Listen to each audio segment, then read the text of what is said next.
पुत्री उत्तिष्ठ शान्तजमदग्निमहर्षि पत्नी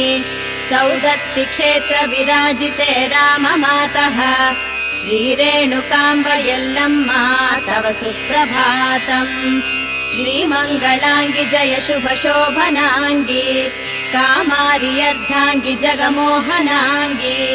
तामरस सदृशाङ्गि शिवपदाब्ज भृङ्गि प्रेममयी यल्लम्मा तव सुप्रभातम्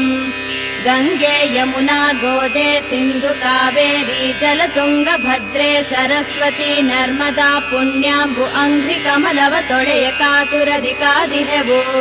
ಶ್ರೀಮಂಗಳೇ ಯಲ್ಲಮ್ಮ ತವ ಸುಪ್ರಭಾತಂ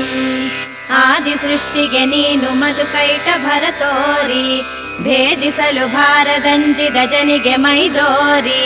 ಛೇದಿಸಿದೆ ಹರಿಯಾಗಿ ಮಧುಕೈಟ